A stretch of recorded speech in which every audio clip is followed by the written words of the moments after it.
Hello,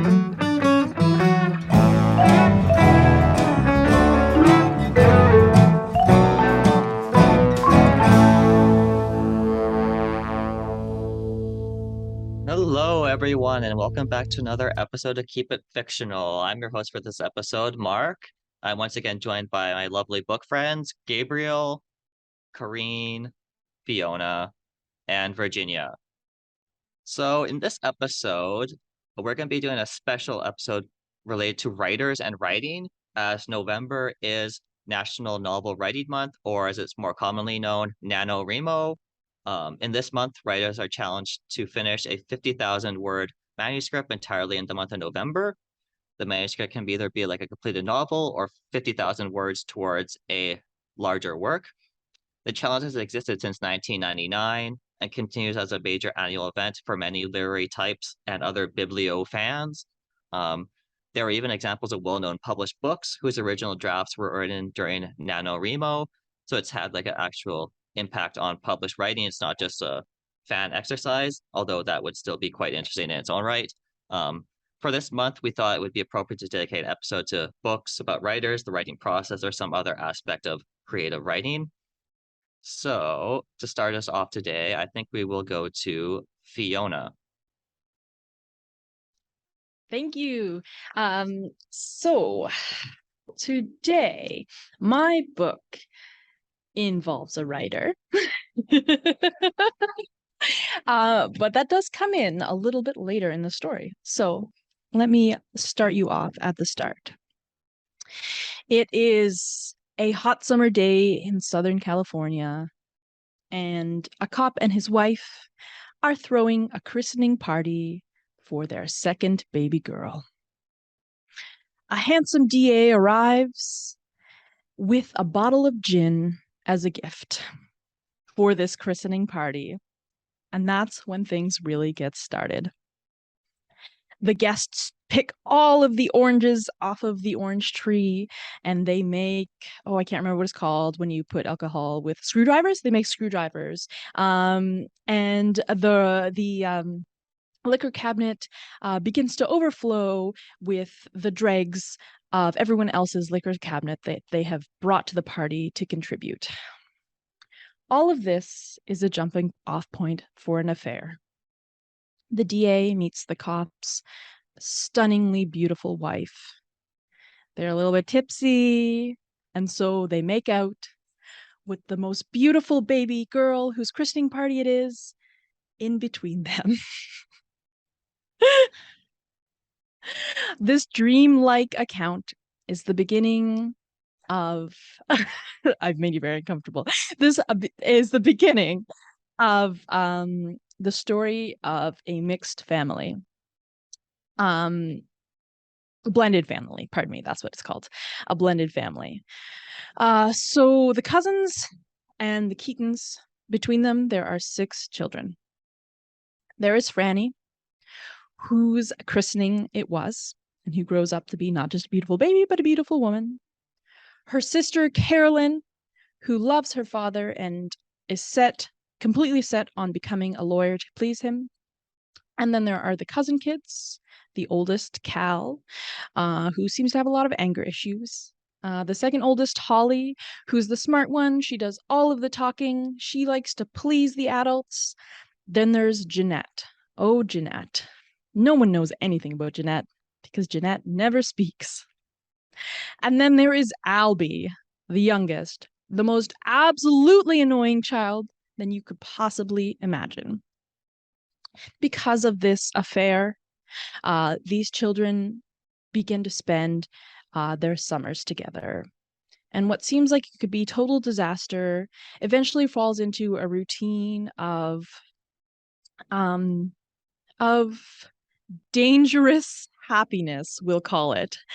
I did almost stop reading the book. Well, first of all, with the affair, but then there's this whole escapade in the summer where the 2 parents who have gotten together take them to a little motel by the lake.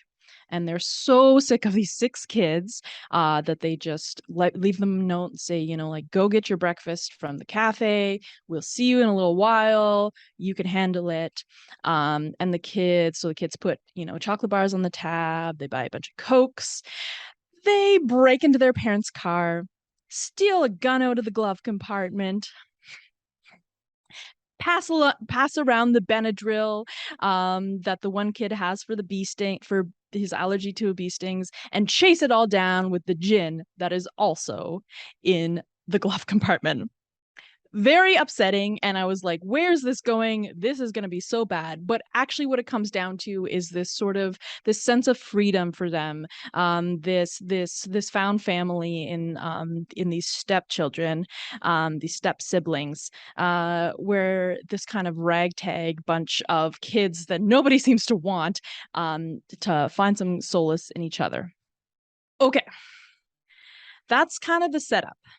The writer comes in when Franny is grown up. Well, she's a young adult, or a young woman, and she's recently dropped out of law school. And she has no idea what to do with her life. When she looks across the bar that she's waiting and sees none other than, I can't remember the author's name, of a fictional author, Leo somebody, who, she absolutely adores. He's twice her age, but they strike up a conversation. Now, Franny is the most likable of these ragtag kids, but I'm not sure that I can forgive her for this affair with her idol, who is, again, twice her age. They begin an affair that actually turns into, a long connected love story. But the author gets hold of these stories that Franny has told him. She's absolutely just enamored that he wants to listen to her. So she tells him all of these ridiculous stories of their childhood. He writes it into a manuscript. The manuscript sells millions of copies, and she begs him not to sell the film rights. So he doesn't. Little by little, each of the family members sort of discover the book and the fact that it's about them and their lives. And, some of them confront Franny. How could you do this? What's interesting is that this book is really, it's about the tendrils of life, and especially blended families, about the complications and how one branch creates more branches. How do you keep track of everyone's second wife and their third wife and their stepchildren? But I was actually quite surprised, because in the end it was very saccharine. It was beautiful and touching, and the characters were so much more likable than I thought they would be. Albie, who's an absolutely detestable child, grows up to eventually sort of, come back to his sisters with all of this life experience, and settle down and be a good, nice human. And well, the central kind of like motif is this idea of an author taking a story and running with it, and how does that affect the people whose story it belongs to? How do stories differ from reality? And kind of has this interesting meta point where the story in the book is the same title as the actual book, which is Commonwealth by Ann Patchett. So well, that's kind of the central motif. Ultimately, it is a family drama that spans over, I don't know, like 60 years. So well, I came into it thinking like, oh my gosh, why did I pick this up? And the answer is because of this beautiful cover that I saw on all the like bestseller shelves. And then when I came back to it, I was like, oh, I could try that. But in the end, it actually ended up being kind of my kind of book. My first delve into Ann Patchett, she is a master. Oh my goodness. Again, like, there were some weaknesses, but you forget about them as the story chugs along, as you begin to love these unlikable characters. And her prose are just so flawless, and like the way that she decides to layer the story and time was very out of sequence, but it wasn't difficult to follow because the point is sort of a picture, not a narrative from start to finish.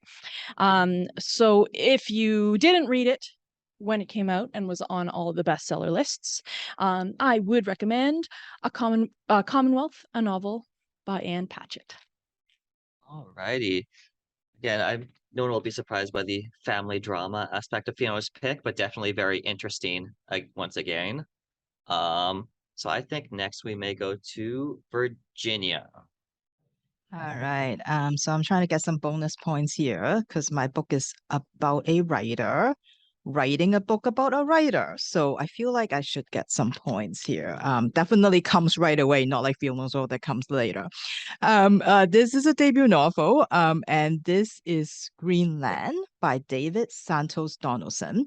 And if you want to get a sense of what this book is about, go look up this cover, this amazing, glorious cover, because this is what this book, you want to get a feel of this book, this is what this is about. I have not seen a cover for a book that is so representative of what the kind of story that you're gonna get.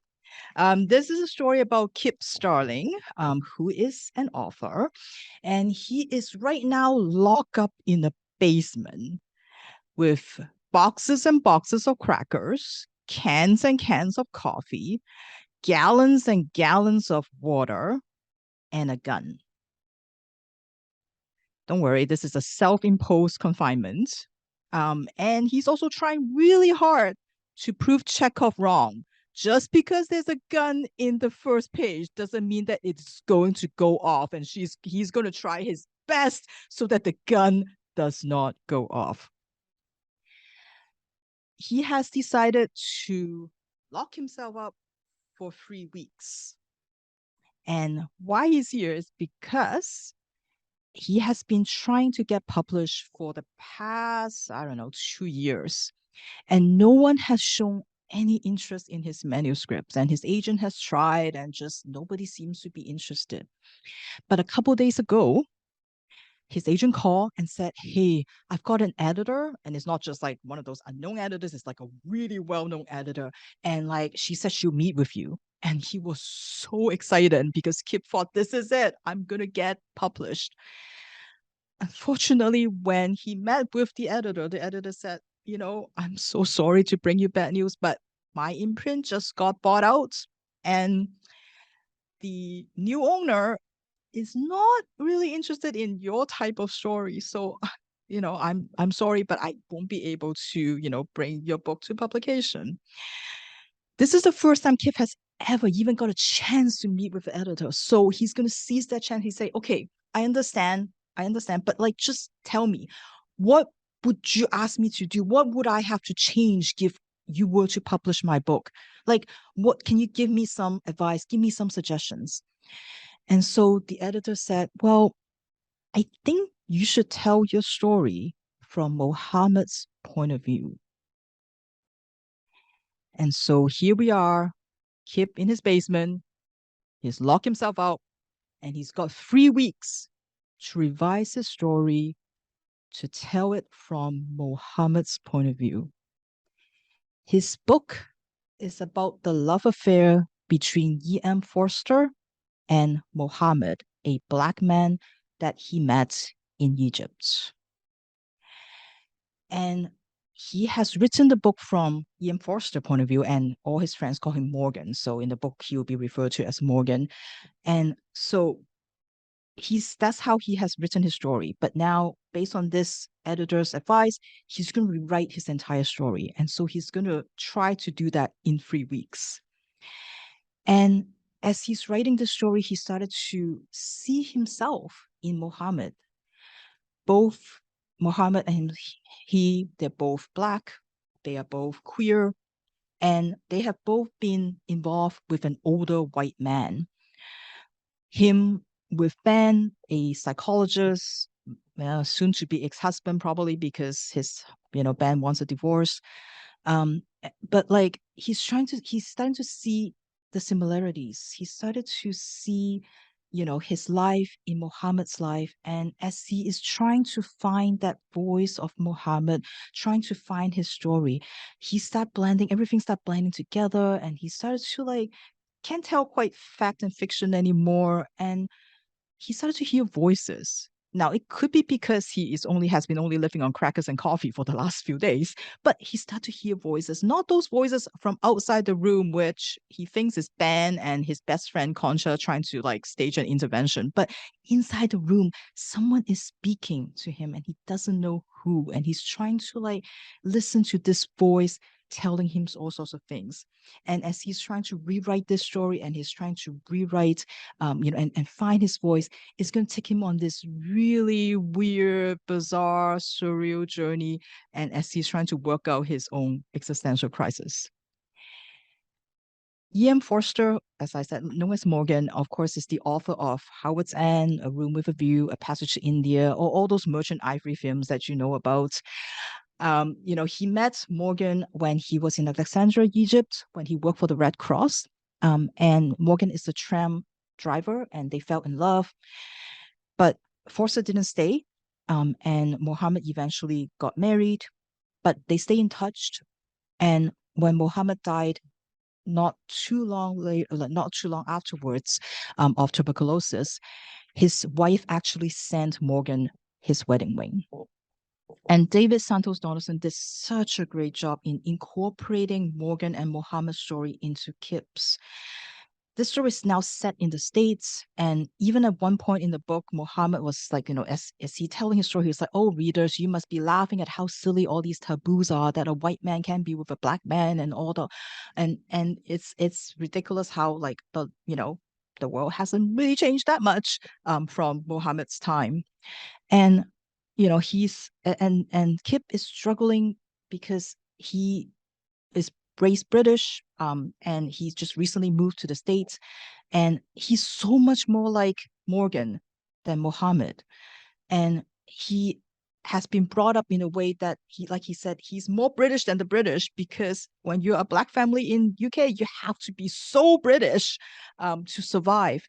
And that's how his family raised him. And now in the States, people just think that he's just this uppity black man, and they don't understand his accents. And as he pointed out in one of the chapters, thank goodness for Idris Elba, who now suddenly there is an option for people who meet him. Hey, maybe he's not an uppity Black American, maybe he's an Idris Elba, and so it's that kind of humor, and that sharp kind of social commentary in the book, which I think is so wonderful. It's just his voice. I love the voice of Kip, and it shines through, and it's just so funny for me. And a lot of the book is him and Kip and his sort of internal monologue as he's trying to deal with this crisis that he has, this identity crisis. And as days goes by, he's locked up, and no words are coming to him. He can't write anything, and he just can't deal with it. And of course, the book also, talks a lot about how, he keep questioning himself, and in addition to other people questioning him, wait, did they just say this to me? Is that racist? Am I allowed to call that racist? Am I just being too sensitive? And it's almost to the point it seems obsessive. But I think any person of color will tell you that is our life. You're constantly wondering, what was that? What was that all about? And you always start blaming yourself for thinking that, oh well, I'm just being too sensitive, right? And of course, for Kip, he's also a gay man, and he's struggling with all the stereotypes of Black masculinity, that what people expect of him that he cannot deliver. And so what does it mean? What does it mean to be seen? And he and Morgan and Muhammad, both of them felt so seen and felt so loved by, by Ben, by Morgan, but yet they don't realize maybe being seen is something different from what they think it is. And of course, in the episode about writers, this is also about writing and publishing and trying to fit in, as a Black author in a white dominated industry. How do I adapt my book to fit your needs? And that is something that they're constantly struggling with. And so I think this is a really great addition to a lot of the Black queer novels that are out there. I think it's like a funny book, but also at the same time, it's like really, really sad too. And I feel like it's got like, I don't want to ruin it, but it's got like the perfect ending to the book.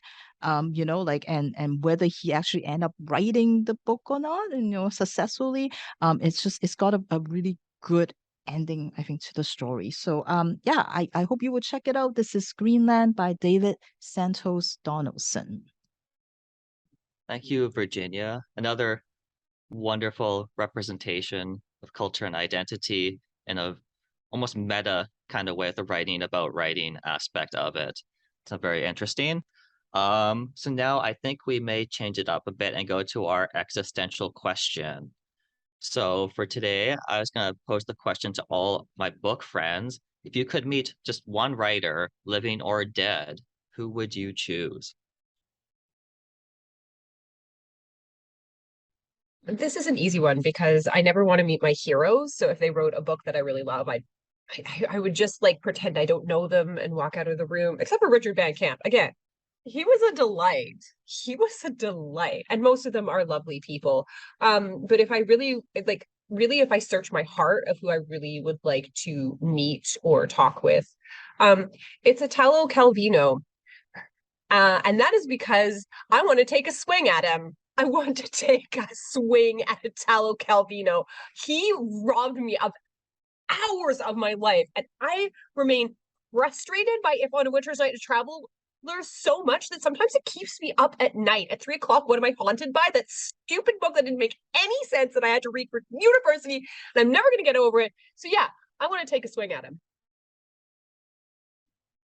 So wrong. Mark, I would say that for you. Corinne is so wrong. So wrong. So wrong. Anyway, yes, I think I'm just like Corinne. Like I would be really scared. I don't think I want to meet anybody that I admire, because I want to maybe like I can watch them from afar, and I'll just observe them from somewhere far away when they're talking to someone else, when they're talking to someone who is, because I can't.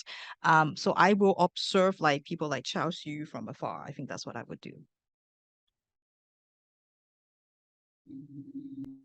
I guess I feel a little bit similarly. So like to choose somebody who's a big character, because getting to experience them rather than having to have like a one-on-one conversation. So probably Oscar Wilde or Virginia Woolf.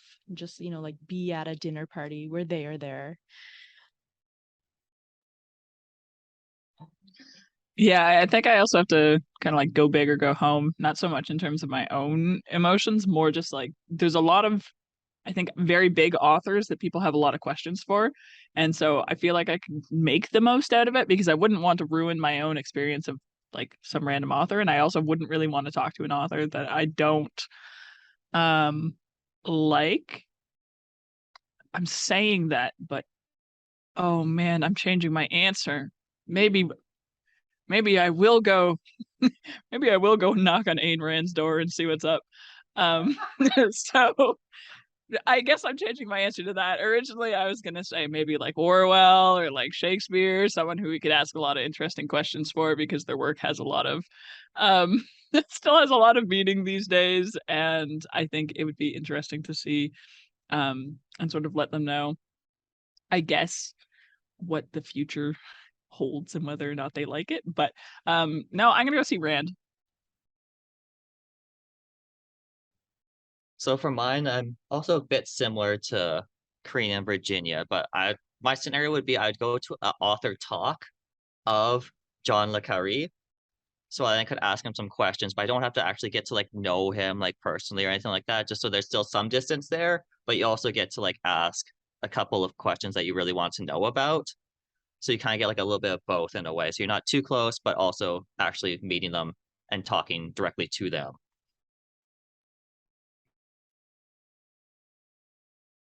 Alrighty then. Thank you everyone for those insightful ideas. And we now know that everyone here hates Ayn Rand for good reason. So I think I will go next. And the book I will be talking about today is Kurt Vonnegut's Breakfast of Champions, or Goodbye Blue Monday.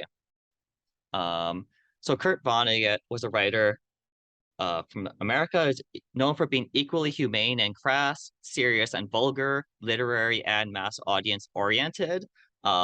Because of this, he sort of occupied an interesting space in American literature, where he's sort of been too extreme and vulgar for sort of quote unquote high literary tastes, but still revered by many as like a creative genius and one of the greatest American writers of the 20th century. Prior to becoming a writer, Vonnegut served in World War II and was part of the Battle of the Bulge, where he was captured by German soldiers.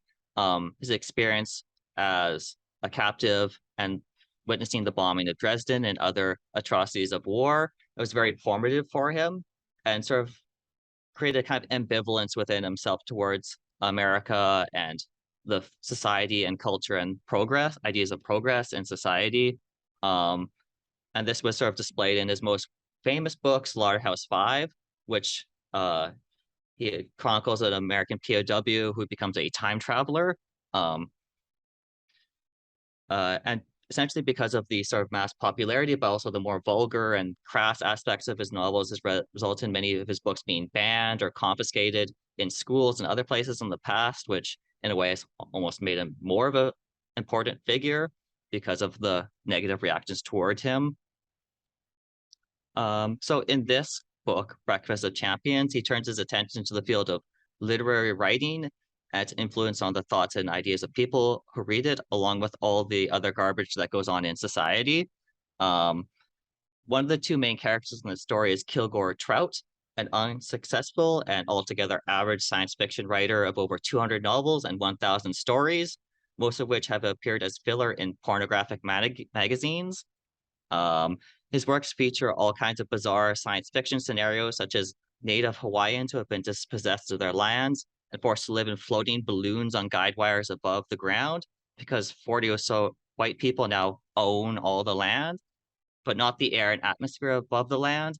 Thus, they are forced to live suspended in the air, disconnected from their land that they've tended for many generations.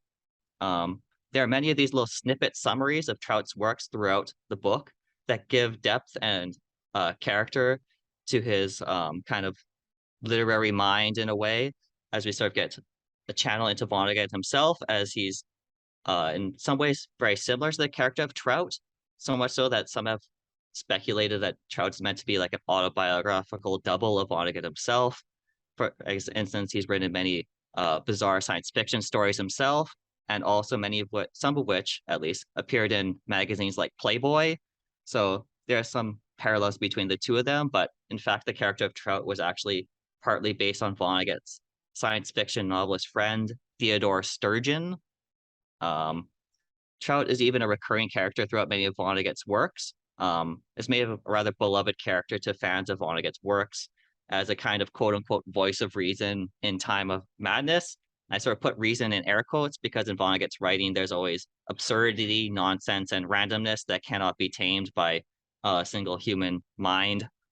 They're only voices of dissent that believe in some sense of decency and justice amidst this chaos and other random things going on. So in this story, through chance, Trout is invited to a literary festival in Midland City to participate in a panel discussion on the status of the novel in the wake of the theories of Marshall McLuhan on media, though he has no clue who this McLuhan fellow actually is or what he thinks of novels, but he accepts the invitation anyways. And while on his travels and misadventures to the literary festival, Trout encounters a man in the bar of a Holiday Inn in Midland City. This man is Dwayne Hoover, the second protagonist of this novel. And Hoover is a successful car salesman, owning his own car dealerships, several fast burger chains, but he feels very adrift and lost in his life as of late. He lives alone after being estranged from his son, Bunny, who he will not speak to because he is gay. And his wife recently committed suicide by drinking Drano pipe cleaner. And because of this, he slowly started to lose his grip on right and wrong, real and unreal. And he sort of intimated that he has an untreated mental illness, essentially.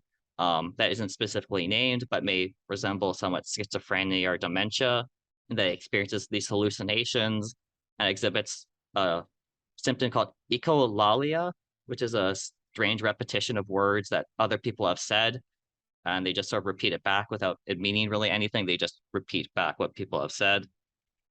He is also a very temperamental and racist person, which Vonnegut tends to ascribe to many of his fellow Americans as this kind of pervasive underlying feeling that many white Americans have towards people who are different from themselves, that he sort of has inserted into the character of Hoover.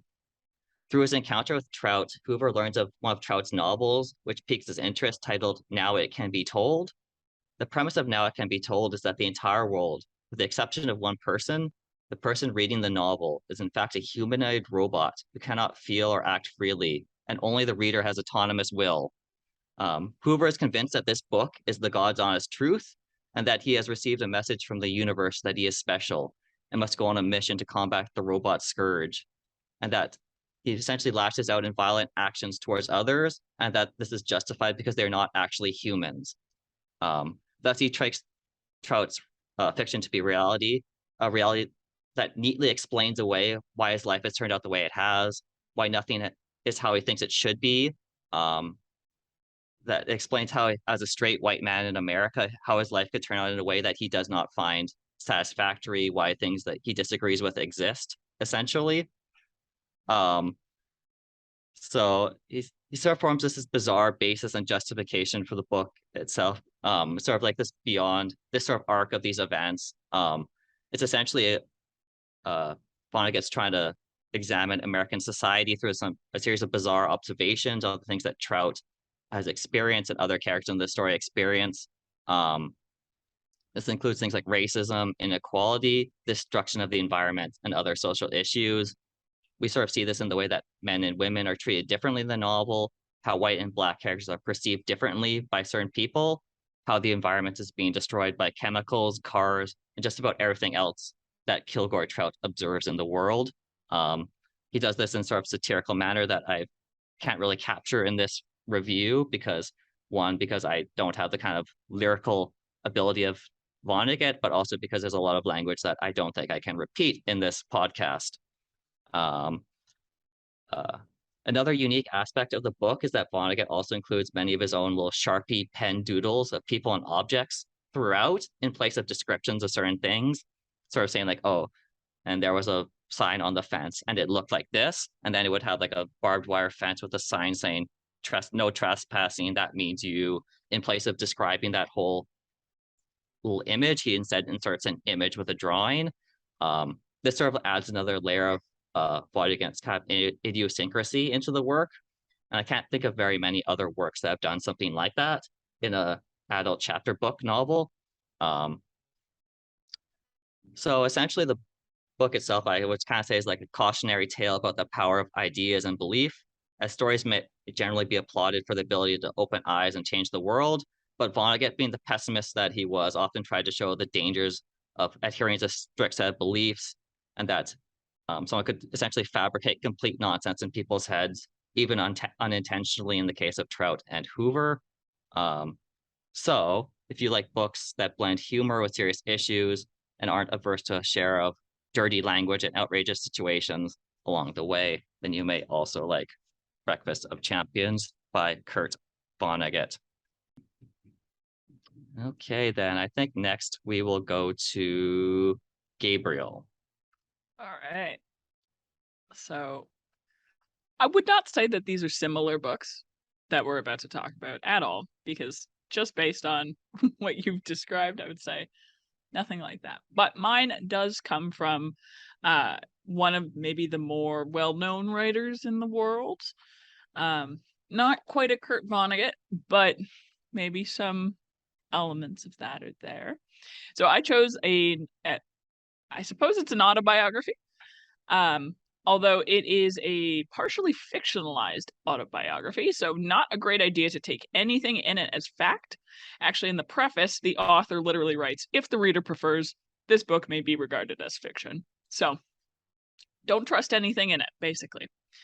But A Moveable Feast by Ernest Hemingway has been one of my favorite books for a long time. And it's not because I have much love for Hemingway as an author. I do find him fascinating, as he's quite a character with an interesting life. He was a veteran in World War I, and he moved to Paris in the 1920s and was part of a group of expat writers and artists that made up one of the cultural scenes of the city. And A Moveable Feast is his record of the time he spent there, what he did, who he met, his thoughts. It was published in 1964, so it was years after his experiences there, and he had already passed away. But this book is almost like a strange travel novel at times. He frequents the Latin Quarter of Paris, and in particular, he spends a lot of time at cafes and bookstores in the area. He's a big hipster. I thought it was kind of fun. He spends time like describing the infamous bookstore Shakespeare and Company that's across from Notre Dame, which has definitely been on my bucket list of places to go. At the time, it was sort of a private library where you could pay a fee to rent the books, and I think it kind of lives on in a lot of people's imaginations, maybe who are familiar with the place at the time. And so there's lots of these little landmarks that he likes to really orient the book around, which I thought was really fun for reasons that might become sort of apparent later. He also spends some of his time road tripping across France. He goes to Lyon with a very melodramatic F. Scott Fitzgerald. He hangs out in Gertrude Stein's apartment and they discuss literature. He goes boxing with Larry Gaines. He stares longingly at James Joyce through the window of a building that he's in. He compares Fitzgerald's physique to statues in the Louvre after his wife Zelda complained about him. He grows his hair out to look like Ezra Pound's group of friends. He watches people crowdfund T.S. Eliot's retirement. And there's like a million other shenanigans that make this book read like an unexpected sitcom. So when you consider that in a sitcom, there are specific characters that appear, all of them are ridiculous, all the situations are ridiculous. It seems like it's the same thing sort of repeating all the time at very specific points, with a very specific backdrop. A Moveable Feast is probably one of my favorite sitcoms. So Hemingway has a very gruff way of writing and thinking about the world that I think is interesting to read in this format because he's not disguising it as something his character is thinking. It's all him, for better or for worse. And Hemingway has always been blunt and to the point, which means you're not guessing at where his head is at as he's observing sort of the Parisisms. And I think that actually, if anything, goes more towards the idea that he's almost like a caricature of himself in this, which I thought was kind of fun, especially when you can sort of maybe distance yourself from him as a person if you're not as fond of him. The book does cover some important parts of his life if you are interested in Hemingway from a literary or historical perspective, including his marriage with Hadley and his eventual divorce, as well as the birth of a child. And so all that is there if you're really interested in knowing about the author.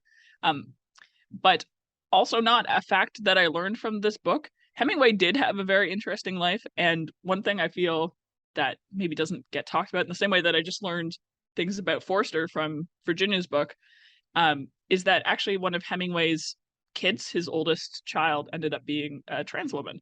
And so I feel like there's a lot about the literary greats that we don't end up hearing about that you sort of find later, which to me is very cool. And I think this book is actually great for that because it kind of shows I don't think he's as afraid. That's not true. I don't think that he thinks he's foolish in these books, or in this book in particular, but I get to kind of see how the man was made. And so that's very fun to me. I think the book does have a fairly wide-ranging appeal, especially for like wanderers or people who like stories that are grounded in a specific place. A Moveable Feast, the title even, is referring to Paris. It's the concept that Paris is a movable feast. It will be with you wherever you go after you leave. It's also, the book is a snapshot of a particular historical era that I know I'm fond of and a lot of people are. The 1920s or the Jazz Age is something that I think still captures a lot of people's minds. Fitzgerald was writing Gatsby at the time. There's a lot of very, very prevalent, I'd say, books that came out of this period in these authors' lives. And we often call the people who came of age in World War I like the lost generation. And I think this book is one of the pieces that actually popularized that phrasing. So it is a deep dive into the very bizarre authors of the 1920s in Paris. It has a surprising amount of comedy. Some of it he's going for, some of it is all situational. And so even as someone who maybe isn't always a fan of Hemingway's writing, a lot of his advice I still kind of like. And so there is plenty of advice from him through the book. A lot of it comes through his conversations with Gertrude Stein, as I mentioned before, because they are both big authors, and they're both very opinionated authors, and so they had a lot of debates that he sort of catalogs, and he very much respected her opinion. And so I think he does a good job at showing both of the perspectives they had, but not necessarily trying to prove he's right. I think he kind of thinks that's implicit, but either way, he does show sort of the extent of the debates, and I think that's a really interesting thing to see through such notable writers. So whether you read it as a historical text or just because you want to hear about the bizarre road trip that Hemingway and Fitzgerald went on, I would absolutely recommend it. There's also a movie that is half based on it. Midnight in Paris with Owen Wilson, heavily borrowed from it. While the rom-com part of that movie is very cringy, the actors did a very good job of playing these old authors and oddballs. Picasso, I believe, is in it, and he's pretty close to the description that Ernest Hemingway gives for him. In terms of other movies that I could recommend based on the idea of writing in authors, my favorite movie is actually sort of similar to some of the books that we've talked about, in which it's a story about stories, and I don't want to say too much about it because I think it would betray too much of who I am as a person. But if you are a movie buff, I would recommend watching The Fall, which is a movie that came out in 2006 and was directed by Tarsem Singh, and that's my favorite movie. So if you are interested in a sitcom approach to the authors, I would say pick up Ernest Hemingway's A Moveable Feast, and you can probably find it discarded in a random bookstore at the back, secondhand. It was published in the 60s. I'm sure there's also copies online, but we have a copy here at the library if you need one. So, all right. Yeah. Thank you, Gabriel. That's actually one of the ones that I've been so interested in reading in the past.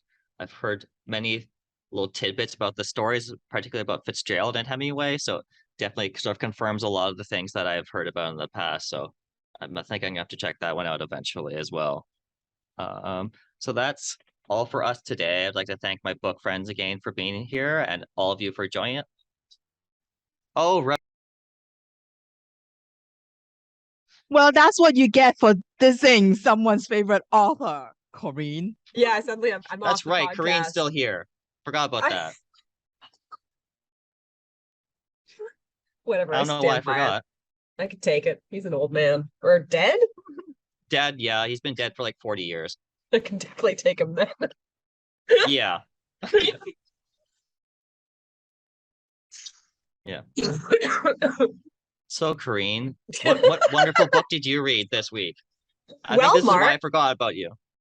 Well, Mark, I chose a book by a great author whose books are good, that everyone can enjoy because they make sense. And there's a story and there's characters, and you don't have to read the same stupid passage about being in a stupid forest 85 times. Okay, I need to change gears very fast because this is not a type of book that I could talk about in this tone of voice. I ended up choosing a memoir. I started with Breakfast at Tiffany's, which was a sleek 78 pages long, and then quickly transitioned to a book which is 688 pages long, which is a bit of a doorstopper, but this is a person who has had kind of a remarkable life, and so kind of needs all those pages. When Hwang Sok-yong was growing up, he was always forced to use his right hand. So his left hand was considered wrong, even though it was always his instinct and his urge to use that left hand, it always felt right. And so he has always felt himself both bodily divided as well as geographically divided. So during the Korean War, his parents had fled over to the border into Seoul, and has always felt that separation of the two Koreas very, very keenly, because he is not able to return to his home. He has always felt that he uses this right hand for his writing, for these beautiful novels that he shares with the people, for these stories that he writes, but his left hand is always still there to swing a fist or to pull a woman into his embrace, he says. So he constantly feels this division between himself and everything that he stands for. He himself feels like a bit of a refugee because of the circumstances of his life and his writing. He really asks in his memoir, what is the purpose of a writer? Is it for entertainment? Is it to educate? It is to challenge. Hwang Sok-yong posits that being a writer is inherently political, that you need to be a great writer, to be a good writer, to tell the truth. And in this memoir, he asks, what is the price that writers should be willing to pay to tell that truth? And he himself has paid quite a severe price, years of his life, to be able to tell the truth about what happened in his country. So, oh no, I just realized I've been saying his name wrong the entire time. I'm gonna blame the cold medication on it. All right, Virginia, edit that in with me saying Hwang Sok-yong.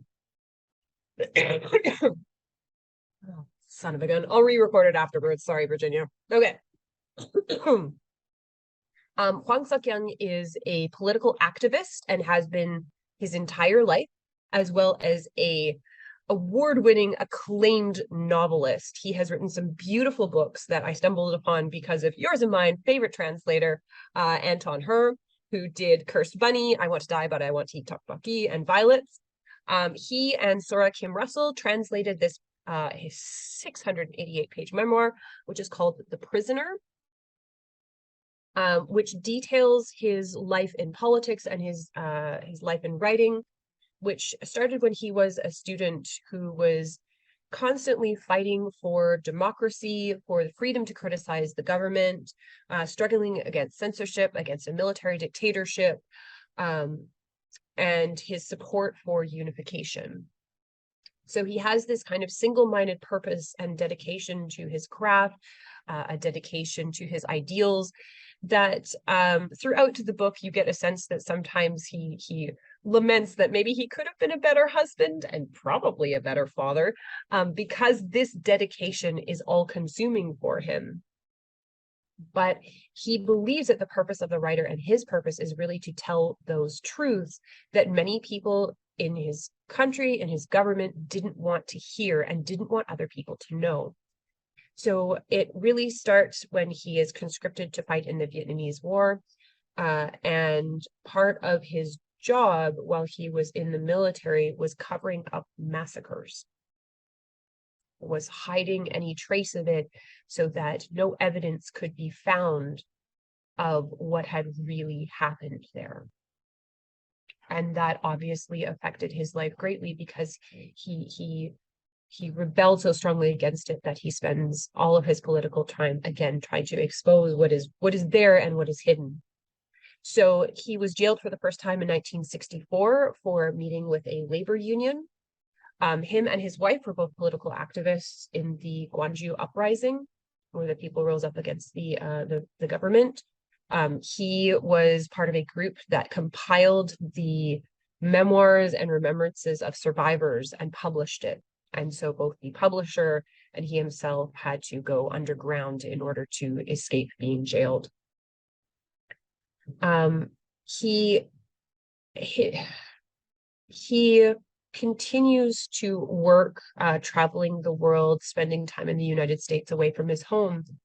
But again, that pull to unify the two aspects of himself, those two parts of himself, led to him visiting North Korea in 1989, which was illegal and considered traitorous to the country. So after a long time in exile in the United States, he felt the pull of what he said, his motherland. He said a writer should visit their motherland, they should visit their country. And so in 1993, he returned to South Korea only to be imprisoned and arrested immediately. He was sentenced to 7 years in jail for visiting North Korea, but served 5 of them. In 1998, he was pardoned by the new president who came into power. And this book really details his political experience, but also how he kept his sanity while he was imprisoned, while he was in jail. The monotony of it, the injustice of it all, the abuses that he suffered at the hands of other prisoners, because they were for a long time marked as with a red patch on their outfits because they were considered traitors to the country, and so were made targets in the jail by other people.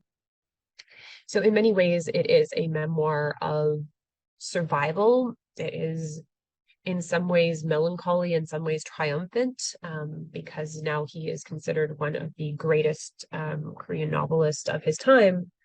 But really, he comes back time and time and time again of that purpose of a writer in society. What is he there to do? What should he give? How do you fight against untruths? And how important the role of the writer is in a community and a space and a society, because they are the ones who are constantly questioning. And there's a great quote from him where he says, "A society where artists have lost their faculty of criticism and submit unconditionally to power is well on its way to losing its democracy." And so Hwang Sok-yong, I don't think, will ever put down his pen in service of that cause. And so if you are looking for a fascinating look at a political activist and a writer, I would definitely recommend that you pick up his amazing books, At Dusk and Familiar Things. They're both incredible. But if you're wanting to learn a little bit more about the man himself, I recommend that you pick up The Prisoner by Hwang Sok-yong. Thank you, Kareen. Interesting to hear about the kind of motivations and different background aspects of the person behind the books. It's always interesting to see, especially in like that kind of context where he very much was living in a somewhat dangerous situation, putting himself and his wife and all the other people who are fighting for the good fight, kind of essentially. Okay, so that really is it for us today. Thank you again to everyone. Fiona had to leave a little bit early, but thank you to Fiona. Thank you to Kareen, Virginia, and Gabriel. I hope to see you again soon. Bye.